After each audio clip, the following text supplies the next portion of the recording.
I'm really excited today.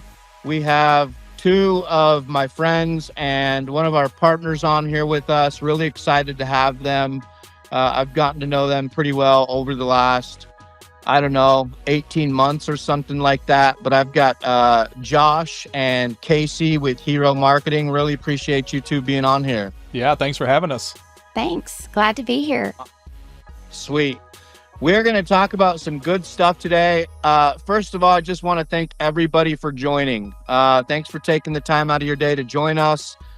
My goal, and I was telling Josh and Casey this not too long ago, is to add value to the audience. I genuinely want everybody here to have 2 or 3 takeaways that they can go and implement in their business, whether they use Chirp, whether they use Hero Marketing or not. I want to help people. So as you can see, you can chat in any questions that you have. We really appreciate engagement and questions. It helps the webinar flow and it allows us to know how to add value. So I think before we hop in, the first question we have, and if you could go ahead and chat this in, that would be awesome. But our first question is, do you love marketing or do you hate marketing? And why? So one more time, do you love marketing? Do you hate marketing? And why? There's a reason we're asking that question, by the way. So let's go ahead and hop in. Josh and Casey, can you give us a little bit of info on your background? How did you get into the trades? How did you get into marketing?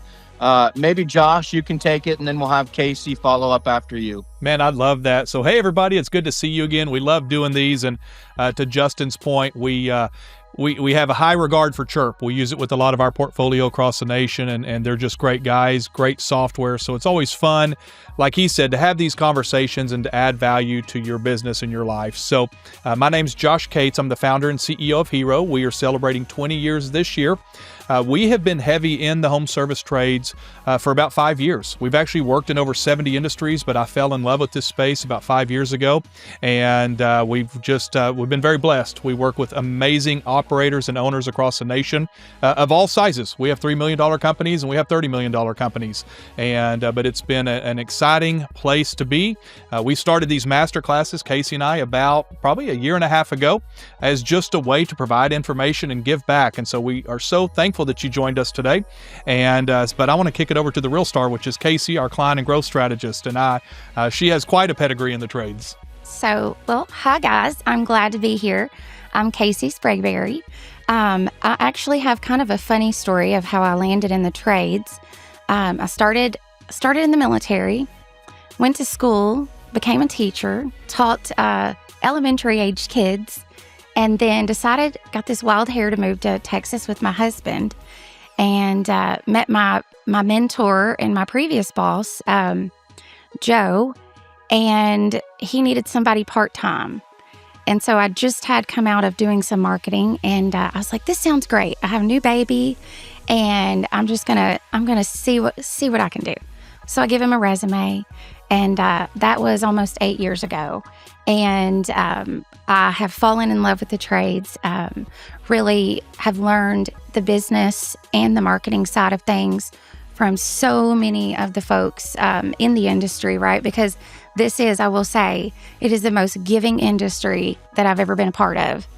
And I've learned a lot by doing, but I've also learned a lot by leaning on others and just reaching out and asking if I don't know something. So, I've worked in a home service company, and it's so wild being on the other side in the agency world now, because I used to be sitting on the other side, having those same woes that every contractor experiences. And so I really get the frustrations. And so,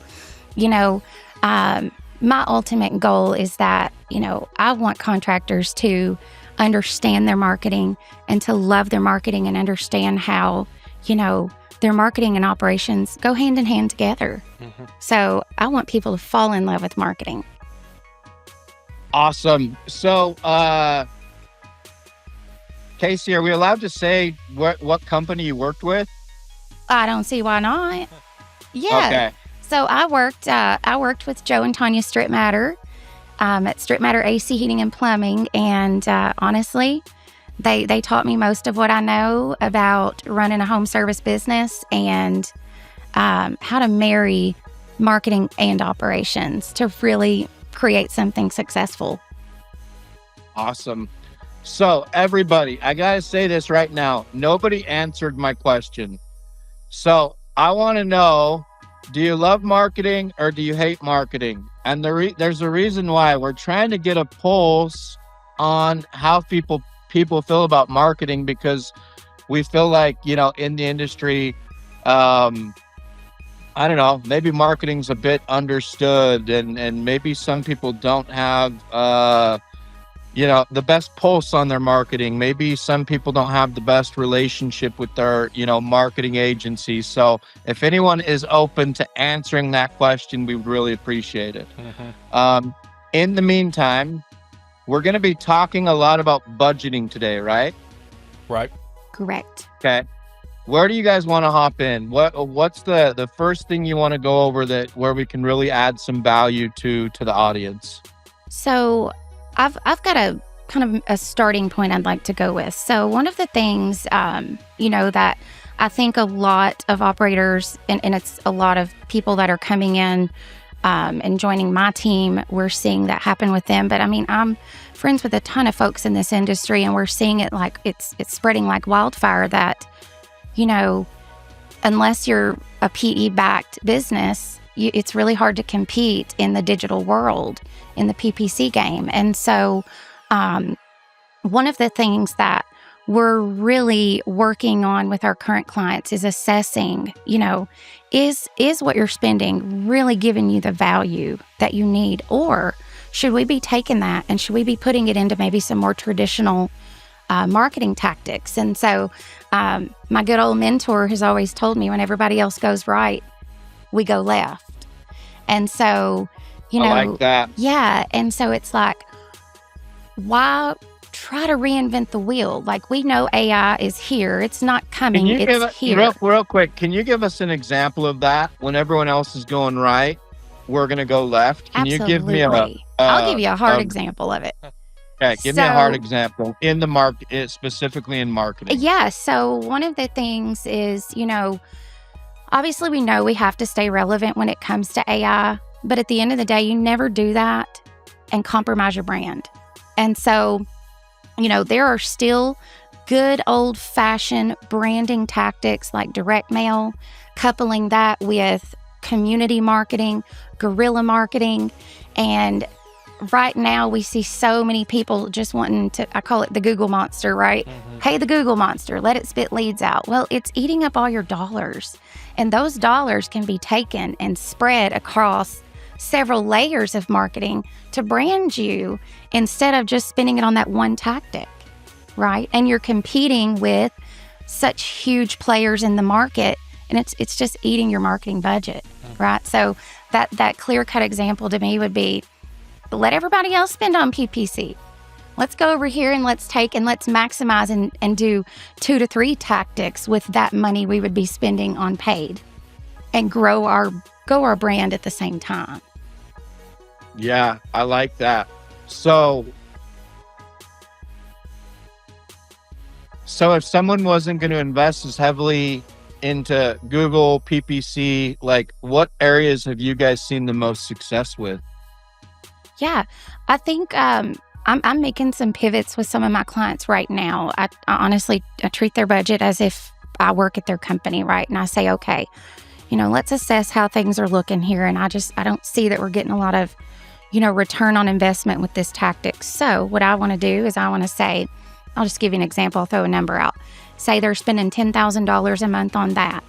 Well, I would just as soon take and I would split, because you can start small. And that is a huge misconception, by the way.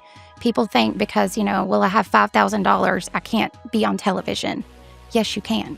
So I would take $5,000 and I would put that into streaming, and then we can target by zip code and be right where you want to be. Take that other $5,000 and put it into direct mail. And so you're hitting people visually, right, auditorily, and then you're hitting them with a direct mail piece. So you've just got 3 in one.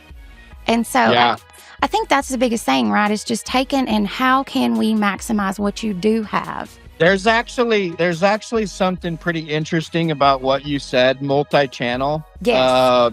We're trying to hit the reticular activator of the person's brain. So when you hit them from multiple channels, you're driving your message deeper and deeper into the brain until the point where they actually start looking out for you. So if anyone here has ever been to a car dealership and you're looking at a new car and maybe you go like touch it, you sit inside it, maybe you take it for a test drive. And then what happens when you leave the dealership? You see that car everywhere. It's not because there's more of that car out on the road. It's because you've driven it into your reticular activator and now your brain starts looking for ways to see it. And so that is kind of the purpose of multi-channel. Real quick, I do need to take some ownership, which I am big on. There were people that answered that that question. I was in the wrong chat, so thank you. Josh Burke loves it. Been doing it for over a decade. Awesome, man. I would love to hear what you do exactly. Bill Sweeney, hate it, costly, and most things just don't work. Yep. I think I probably hear that more than anything when it comes to marketing, that people just kind of have a negative outlook on it and most things just don't work. So Casey or Josh, do either of you have anything that you would say to Bill, somebody that just really isn't, liking marketing right now, thinks that it's costly and that most things aren't working? Yeah. Hey, Bill, thanks for joining. I want to go back to Casey's point because I think I can kind of kill two birds with one stone here. In my role, a lot of what I do every day is I talk with business owners and operators. They're not always a fit for Hero, but I always want to leave them with value. And I think it goes to the root of the problem, which is, how do I know if my advertising is successful? I think, we're missing a step here, right? Like, we're assuming you know your numbers. I'm in conversations right now with a $100 million company that they don't own their ad accounts. Okay, well, why is that important? Well, they're missing out on the value of ownership, intellectual property. They're a 9-figure company. They should own all of their assets, but it becomes a problem of transparency. So one of the themes that we have at Hero right now, Justin, that I think I love people. I love serving. I love the mission of our brand. I think at the end of the day, we are trying as hard as we can to be very forthright and change a narrative around marketing. Here's what marketing, I think, generally looks like for 95% of the people on this call or in the trades in general. I was pitched a good product. I was not educated. I was passed off to a project manager or an account manager, and they don't know my brand. They don't know my numbers. They don't know my return on investment, and they're not truly a partner in my success. So one thing I'd be curious in chat is, do you feel like you have a partner in your success? Because I'm going to guess that the answer is probably no. And so we've got to get to the root of the problem, which is, do you truly have in your CRM, whether it's House Call Pro or Service Titan or another, do you truly have a way to measure the actual return on your ad spend? Because that's where everything should start. And Casey in this masterclass is going to get a little bit into here in a minute how to budget. Like, again, we want to add value today. So, okay, well then how do I budget? What do I really need to look at? We're going to get into that in a minute. But I think what we need to get to is the root problem, which is you're hiring an outside marketing agency. They are not truly giving you a true representation and visuals into your success. And so you're left guessing. And then when you're left guessing, you get frustrated. And when you get frustrated, you get mad. When you get mad, you hate marketing. That's how this works. So what we always like to do is, we don't pitch a product. We don't pitch packages. We want to have a conversation because we want to understand, well, where is the problem really stemming from? And can you be successful growing your business, Justin? So I think it boils down to a lack of expertise. So we put a rule in place at Hero about the time Casey joined 2 years ago, that you have to have home service, operational, marketing, or analytical experience to work at Hero. And the reason that's so important is, I can go find 1 million project managers that are going to be the nicest people you visit with all day long. But if they don't really know your business, how are they supposed to help you grow your business? If they haven't worked in this kind of industry, how are they supposed to counsel you on how to grow your industry? So I think, Justin, that's what we're looking to do, is we're looking to change that narrative where the owner operator has the power and the control to make very educated decisions. With that, Yeah. one thing I want to add on that, it's the power and the control. I find that, and I mean, I've been on the other side of this and worked with several agencies throughout the years, right? What I find to typically be missing is there's nothing to make a decision with. We need data to make a decision, right? We need to know, out of these 10 marketing tactics that we're doing, what's driving the most return on my investment, right? And how do I pour more into that and cut out the waste? Mm-hmm. And so, you know, I've been a Service Titan user for years and years, and there are still some areas where, you know, there's too much human error on the input side, right? So bad data in, bad data out, good data in, good data out.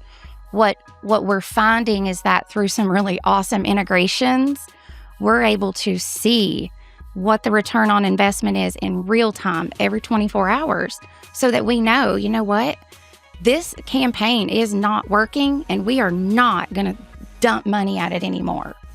And so Yeah. I think people, and I too, I mean, I can't hate marketing. I love marketing, but that's because I'm a marketer.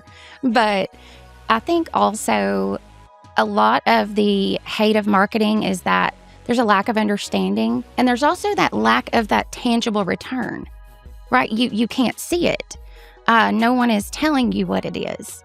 So I think that's a big piece of it, because when my contractors can see, you know, guys, you just got a 10 times return on this investment. Well, heck yeah, they're happy about that. Mm-hmm. Right? But if we see that we got a 2 times return on something and it's like, that was really expensive, let's take that money and put it somewhere else. Yeah. So, Casey, let me ask you this, or Josh, for the audience and for Bill specifically, do you have one recommendation or one takeaway that he could do to implement in his business to see if a strategy was working or not, that maybe he might not be aware of? Yes. First thing I would want to make sure of, because I don't know anything about Bill and Bill's business and CRM, but I think it all starts at your CRM, right? And also utilizing the tools that are available. And I don't know if I can name drop tools on here, if I'm allowed to name drop tools, but there are some softwares out there right now that are really phenomenal, and they link in with your CRM, and it allows us to know within a 90-day window what is working, how much you've spent, how much you've estimated, and how much you've sold. Searchlight? Yes. Yeah, Searchlight Digital. Shout out Searchlight Digital. I have no problem giving Searchlight Digital a shout out here. We're integrated with Searchlight. If you haven't checked out Searchlight, I would highly recommend you check them. I recommend it. So part of what I do day in and day out is, like, as a marketer, right, I'm always having to speak for every dollar that I spend on behalf of my clients. Mm-hmm. And it's important to me. You know, I have always respected I always call it respect the dollar in marketing, right? Well, that extends out to my people, because I can't misuse their funds, you know? And so prior to Searchlight, what did we do? We sorted through the data the best we could, right? We spent hours reclassifying thousands of calls in Service Titan to make sure that we had the right marketing campaign.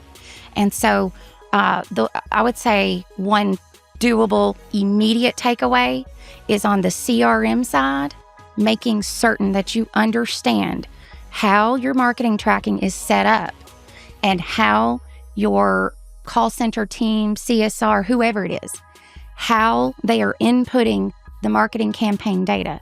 Because the days of how did you hear about us? Well, that's fantastic. You saw my truck. Awesome. I also want to know what was the other part of the journey to get you to me, right? saw your truck, I saw your billboard, but I clicked on a pay-per-click ad to call you. They don't know they clicked on a pay-per-click ad, but the tracking system that you establish is your best bet at knowing what's going on, you know? Yeah. And I think that's good feedback. yeah, I think. Hopefully that helped, Bill. Real quick, couple other things. Josh Burke, definition of marketing, delivering value to the customer. That's it. I love that definition, by the way. All right, I want to hop into some budgeting stuff so that we can really leave people with some takeaways on how they can go budget for their business. Sure. Okay, before I do that, Alexander Bernard chatted in saying marketing is very tricky. There's a lot of let's try to see if this works, and most of it doesn't. Yeah. Only Truth. doing PPC and LSA isn't enough anymore. So looking for other options to keep the phones ringing. Love that. So before we hop into budget, and I can tell that this is we're gonna be able to take up the time here pretty easily. So do you guys have outside of PPC and LSA, do you have a couple of tactics that you would recommend that are working today in today's, market to help keep the phones ringing? Yeah. So I'm just a huge fan of the layered approach, and that is exactly right. You cannot just rely on PPC and LSA. What we want to do to make sure to get our cost per acquisition down, or cost for an actual paying customer down, is to go after those folks.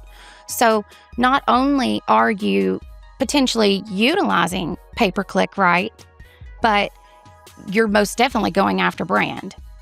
But beyond that, you're adding in a small budget for streaming. You're adding in a small budget for targeted direct mail. You are sending a thank you card automatically every time someone chooses you to do business. And then on that card, you're asking them, hey, don't keep us a secret. Here's $50 for you, and here's $50 for a friend. That is one of the highest return direct mail pieces I've ever seen. And then even beyond that a bit is getting your brand out on things like YouTube. If we're not using the freest tool that exists, our social media, out of control. Gotta be on social media. Gotta be showing people, because people really genuinely care who they do business with. And I always tell my clients, I'm like, look, social media doesn't have to be, change your filter. It's who are the people that are going to be coming into my home? Who are these people? How do they take care of their technicians and their team? That's what we want to share. People don't want to be sold to on social media. They want to be entertained. So the fun, the funny, the educational, but also, one of my favorite things to do when I worked at Strip Matter was every time we had a baby, I had a onesie made. It would be pink or blue, and we put the big S shield, and we took a picture with Daddy's hat, and of course with everybody's permission, right? But we would welcome the new baby to the Strip Matter family, and we just always really engaged our team. So, and all of that comes back to brand. Because to get rid of all of those paid lead sources, people must know who you are. And I'll tell you, I feel like too, I could go down a rabbit hole on this. Guerrilla marketing is still one of my most favorite tactics, because I could take $1,000 and go buy $1,000 worth of materials, print materials, off of a cheap website somewhere, and print 10,000 little business cards giving away, $50 off a diagnostic to try our service. That is boots on the ground. Or free tune-ups for teachers. Or here's to our hero membership, right? I'm going to give you a membership because you are a great steward in our community. And because of that, anytime you need service, great. You're front of the line and you get a discount. The beauty of that, they got to spend money to use that free membership, so it costs you nothing.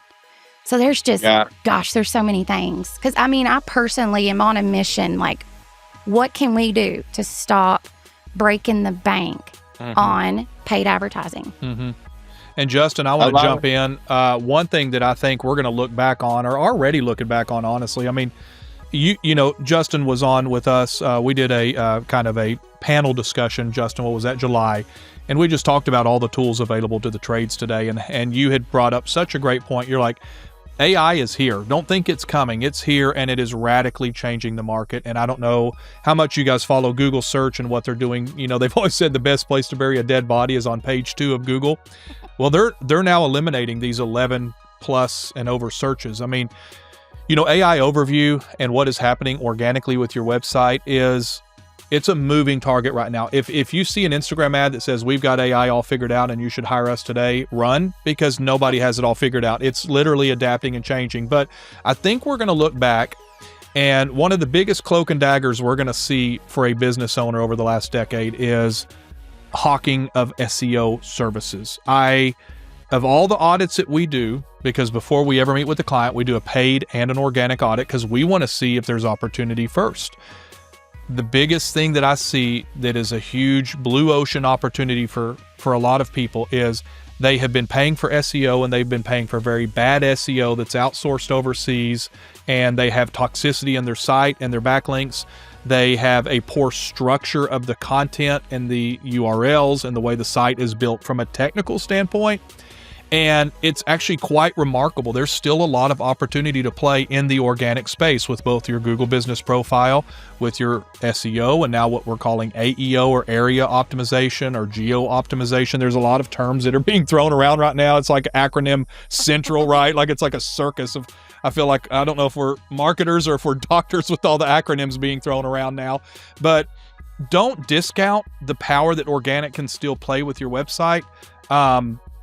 But get a professional audit. Understand where you currently lay, because what's going to happen, especially with these mid-tier companies, is if you're not adapting to what's happening organically with AI overview and chat and just search in general with what Google's trying to accomplish, it's going to be one of these where you look up and you vapor. You're gone and you don't even know how it happened.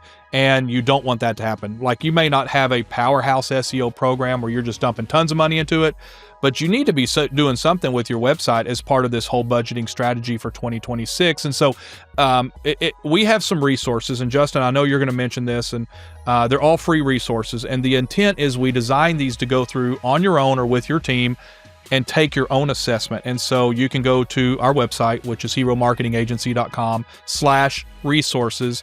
And we have an AI tech readiness kit. We have a website audit. And then we have what's called our home services playbook. It's intended to give a true overview. That's a self-assessment tool. And you can tell yourself, how do I rank in these critical areas of my business? So I think this is a time of year. It slows down a little bit seasonality wise for a lot of us. This is a good time of year to stop, use these tools, and assess what's going on. And to Casey's point, we're seeing that this layered approach is really benefiting our portfolio as a whole as things are naturally adapting to AI.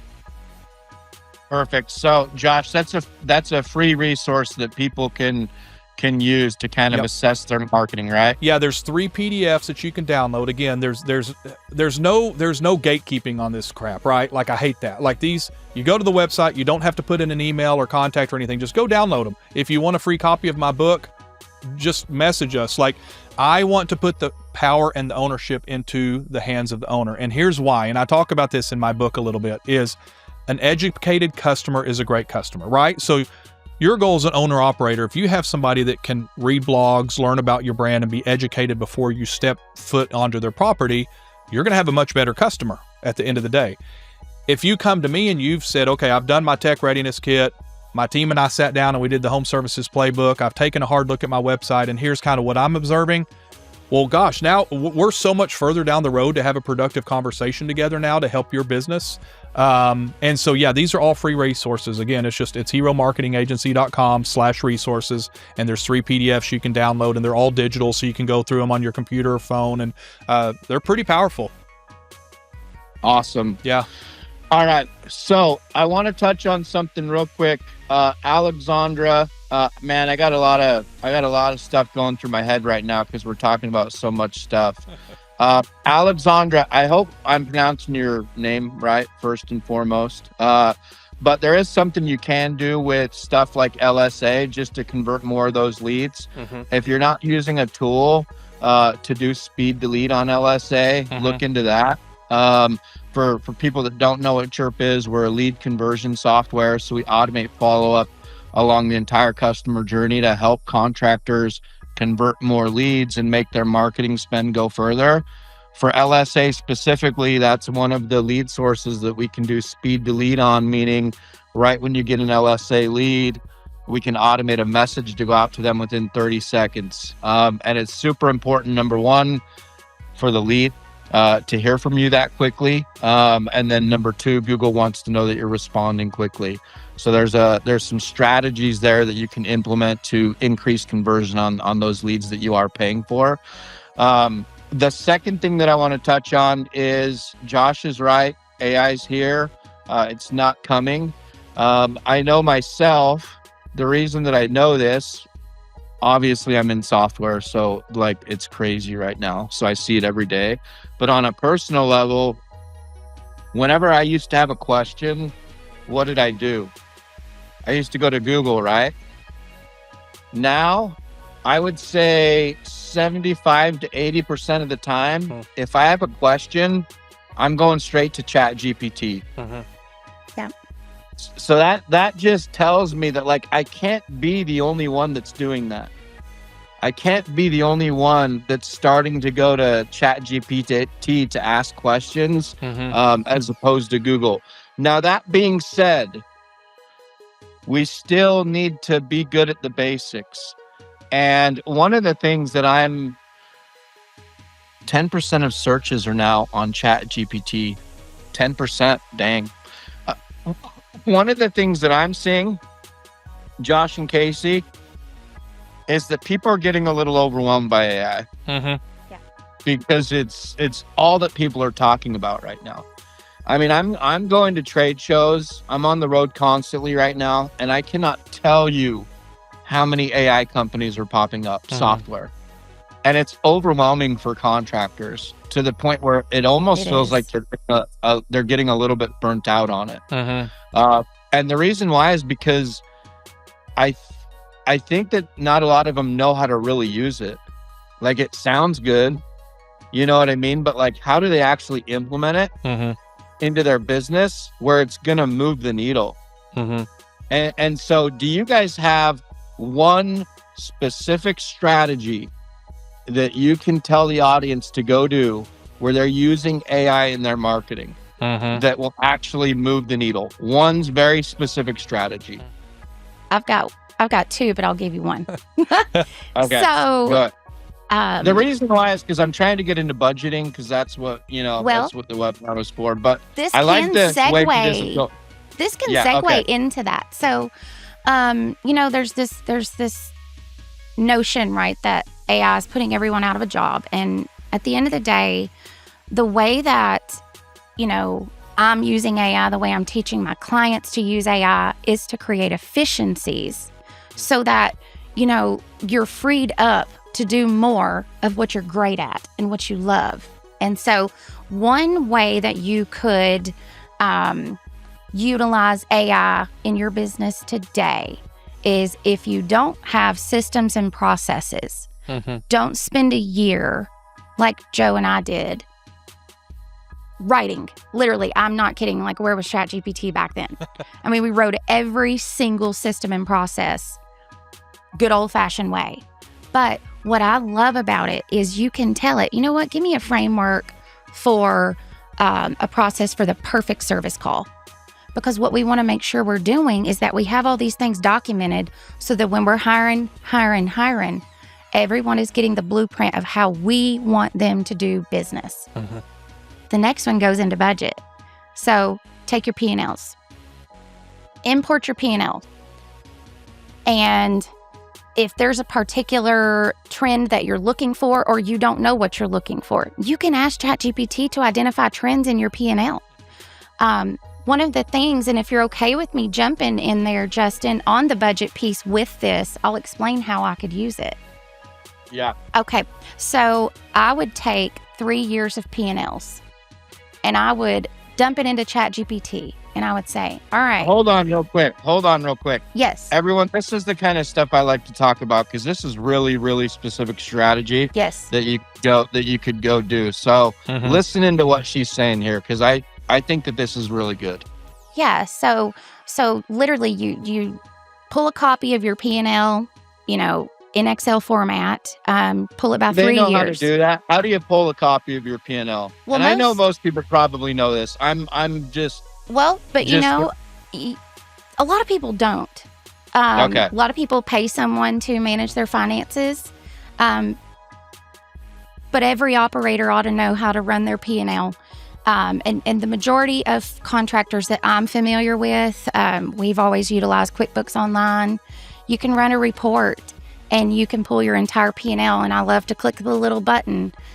I don't know what it really says, but you can display by month, because I love laying it out and looking month over month over month at what are the anomalies. But then you can take that thing and put it in ChatGPT and tell it to find the anomalies instead of sitting and going blind, right? But one of the strategies I use that'll take us into budgeting, I like to look at 3 years of revenue. And, by hand, that's a lot of to-doing. Lots of to-doing.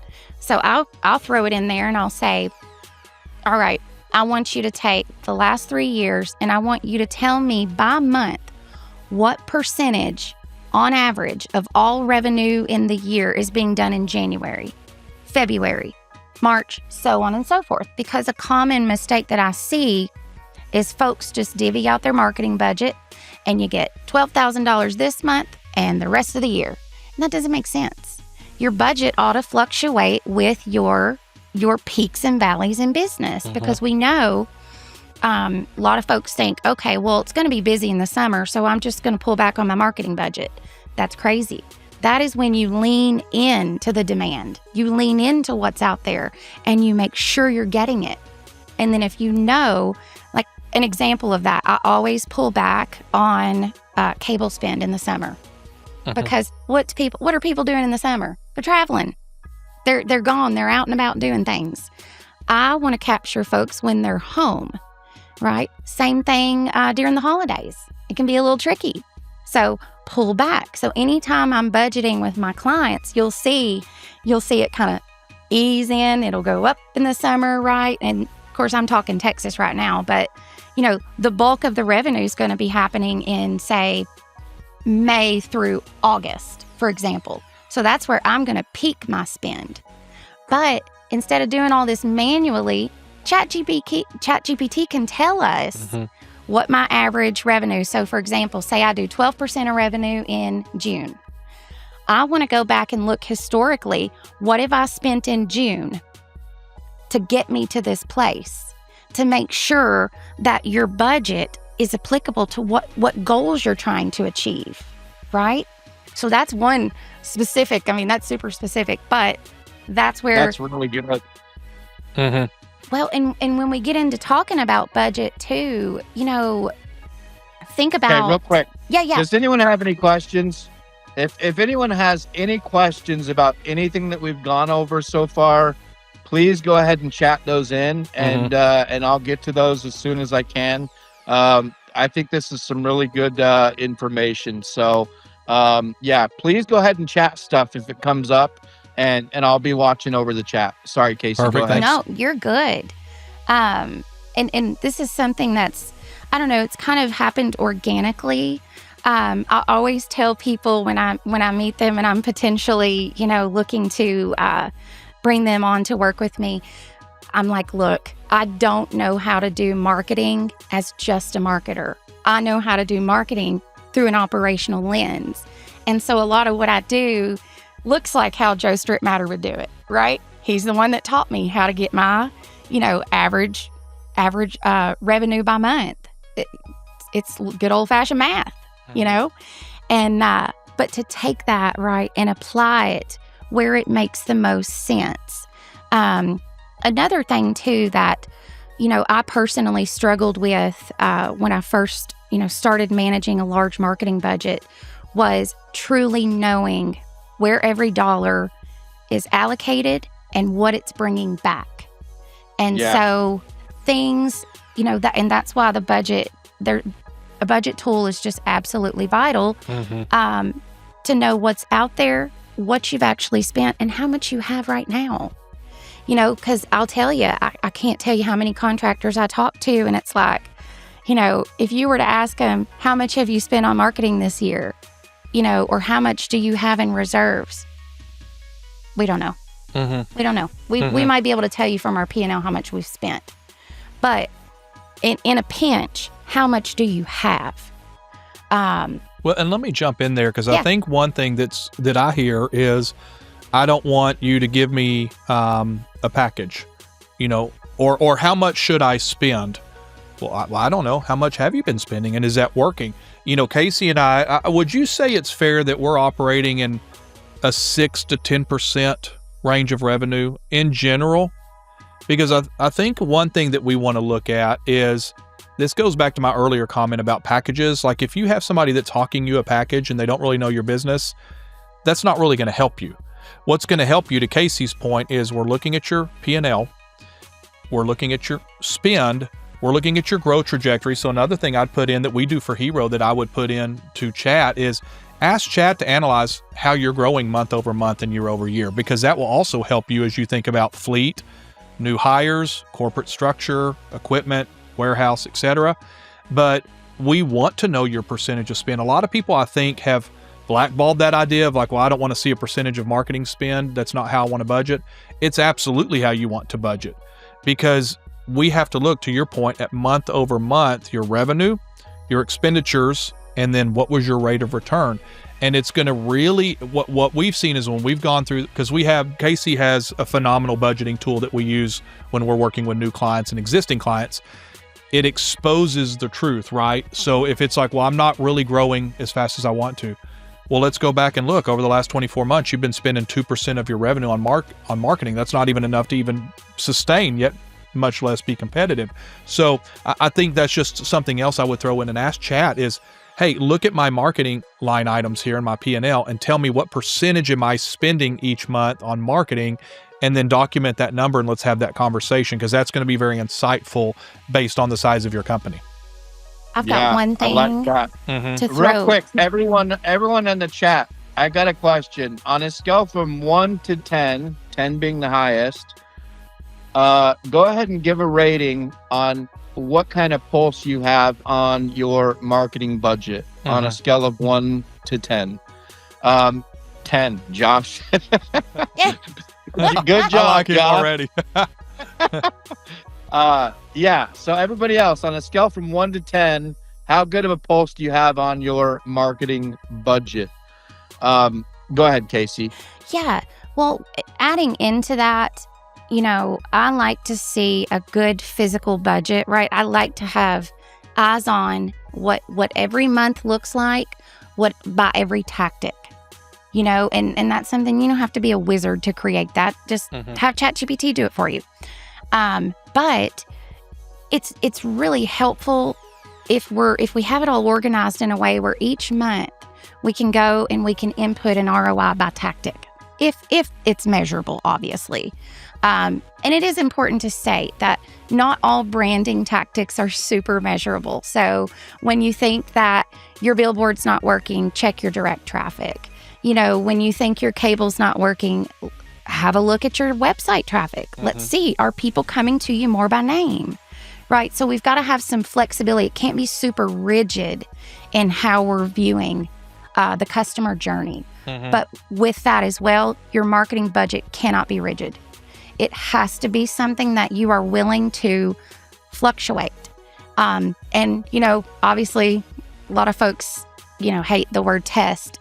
If you're not testing things in your market, how are you finding out what's new and what works, right? But I do have a rule of thumb, right? If you know it's not working and you keep doing it, well, that's bad on you. Yeah. But, just making certain that budget you are looking at, I kind of follow a 90-day rule. When I launch something new, obviously I'm totally checking in before 90 days because I'm crazy like that. But I want to see in that 90-day window, we started from 0, where are we at now in that 90-day window? because there is nothing that's going to be instantaneous, especially brand related. We have to give things time. But also just making certain, right? Like you're not sitting in a bad spot too long. That money, just because you put it there and allocated it there, does not mean it must stay there. If it's not working for you, we're going to pull that and we're going to put it somewhere where it's going to give you a better return. So Justin, let me give a tip here, because this is something, I don't want to give away all the tricks of what we do, but this is something that everybody watching, you could implement right now. We do this for our clients, and this is a hard and fast policy at Hero, because we want to know our numbers as good as our operator owners. Every Friday at 10:30, we have a standing meeting with our leadership, and we have an in-house analyst that worked at an 8-figure company, and what she's doing is she is pulling revenue year over year for every single client and has it in a spreadsheet ready for us to review as a team. And what we're looking at is we're looking at the trailing 7 days. We're looking at the trailing month. So, right now we're at the 1st of October, so there's not much to look at. And then we're looking at the trailing quarter. And here's why that's so critical. If collectively as a team, if we don't know what kind of money our clients are making or not making, how in the world are we going to be an effective marketing partner for them? So could you do this internally as a team? Absolutely. Have somebody on your team that's pulling your numbers weekly and monthly and quarterly, and have a standing meeting with your leadership and say, are we going up or are we going down? Now, here's what we're looking for, is we are looking for immediate trends and areas of concern or areas of praise. So let's start with the areas of praise. It's summer, Texas client, they're going up. Every week we're looking at this, they're going up. Well, what are we going to do? How's your capacity? How's your dispatch board? Do you have more money? Because let's maximize this season, right? Let's get as much squeeze out of the orange as we can. Well, now what happens if we see a trend line down? Well, that's where Hero gets that's a big differentiator for us, because we have Casey and other people on our team that have worked in 8-figure companies. Well, now we start having the operational call. Hey, owner operator, we are seeing over the last few weeks, you are trending down. You're not beating last year. We know we're getting the leads. Searchlight has given us the data. What's going on? Well, I'm in Chicago and one of my trucks was broken into, so we're a truck that's down. Or, my CSR lead just left. We want to work with the owner operators and identify what's going on so that we can turn that around as quickly as possible. Because the normal narrative is, hey, I've been using you guys for 6 months and my revenue's trending down for 6 months. Oh, well, gosh, we're sorry about that. Maybe we should schedule a call. So do this with your team, right? Like make this a standing calendar appointment, put it on your books, and look at your revenue with your team each week. And are you going up? Are you going down? And then you can hopefully pivot and make decisions from that data that you're looking at. I like that. All right, everybody, we're dropping some good stuff. I know there's got to be some people that have some questions, so chat them in if you do. I have a question, actually, Josh and Casey. Okay, we got some people. Sweet. So we got Josh with a 10. Josh, what do you do, by the way? Give me your title. We got Alexandra with a 4 and Bill Sweeney with an 8. So, all right, here's what we're going to do. First, what we're going to do is, number 1, what's the biggest pitfall or downfall or thing to avoid that you see with a contractor that's doing budget? Does that make sense? Did that question make sense? It does. What's the number 1 thing to avoid, or like the biggest pitfall that you see when people are trying to put together a budget? And let's try and, if you can kind of wrap this up decently quickly, I have some other stuff I want to get to. Yes. Okay. One of the most common things I see is a budget cap. When revenue's coming in and rocking and rolling and you got capacity, but we already hit 3,000 for the month. So let's put the brakes on. Oh, and by the way, let's just turn the lever off. That's the way my brain goes to it, right? So I think, a budget is there to guide you. Now, that's not to say you just go hog wild and overspend. But if you've got the people, you've got the capacity, and you got the trucks, and the leads are flowing in, great. Keep them coming. Make the call center tap out. That's my goal, right? And I will say, I've got a handful of folks that, we've got to spread that budget. I hate spreading budget perfectly over every week because what happens when you have a heat wave? Demand goes up. So funnel those dollars there when the demand is there. And if we make hay while the sun shines, that is a Joeism. Make hay while the sun shines. When the leads are out, go get them, right? So sounds like you got to be able to move quick in marketing. It sounds like you got to be able to pivot quick, but you got to have the data in order to do that. That's a key word. It's the data. It is data. Yeah. I always say your business does not have feelings. Okay. I feel like the phones are slow. Well, let me go pull a report and I'm going to see if them phones are slow. That's actually a really good point. All right, real quick, because I want to help some people out. Alexandra's at a 4. So someone that's at a 4,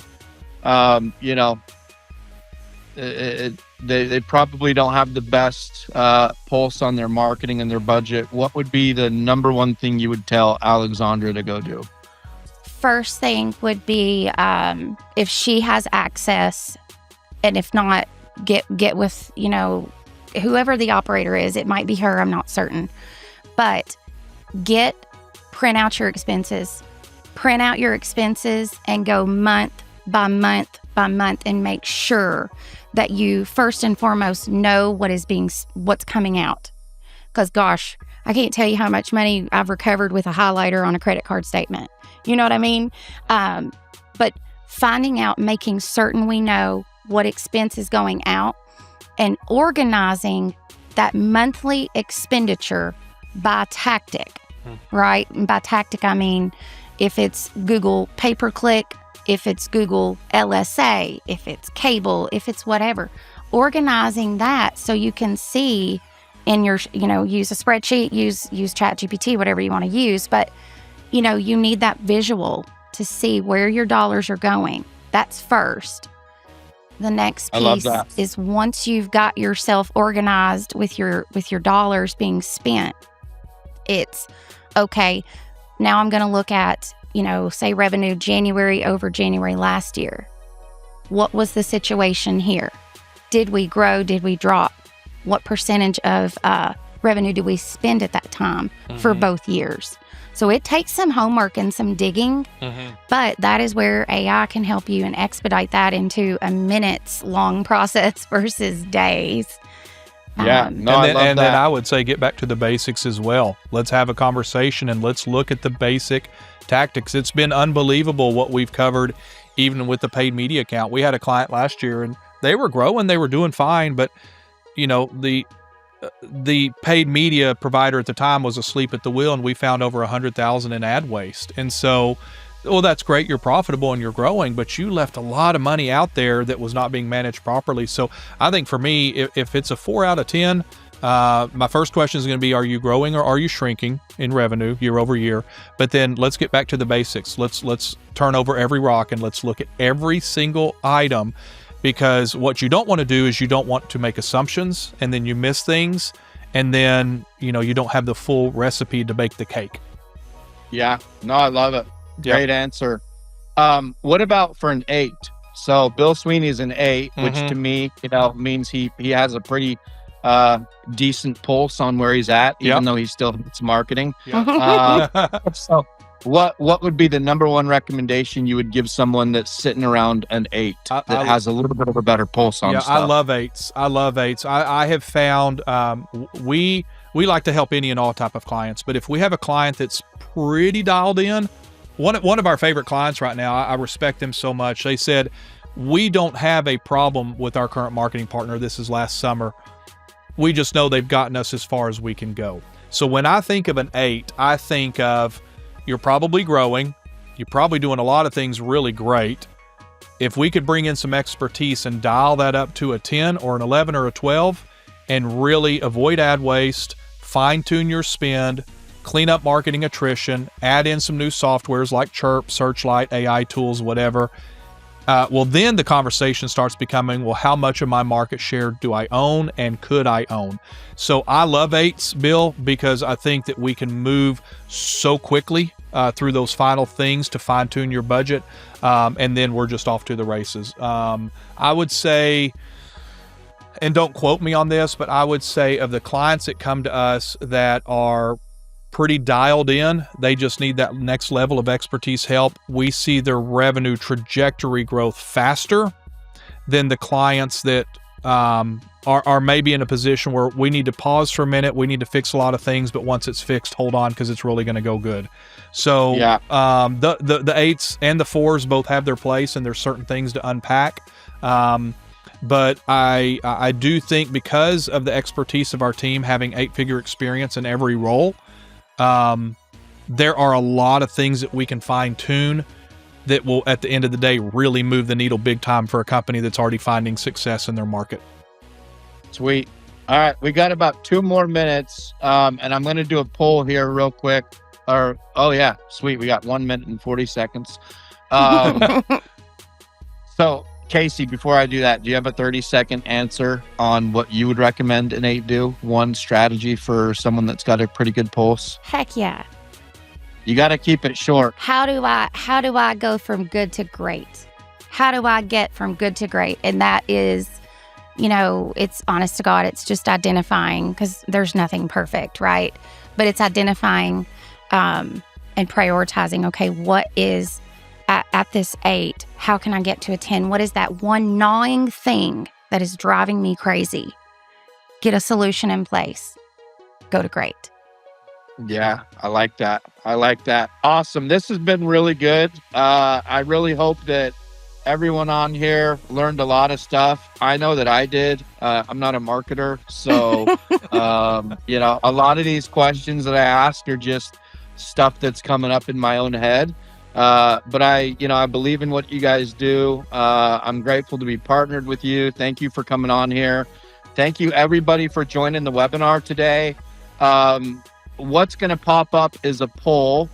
And the first question to that poll is, if you're interested in learning more about hero marketing, go ahead and click that poll. If you're interested in learning more about Chirp, go ahead and click that poll. And if you're interested in learning more about both, go ahead and click that poll.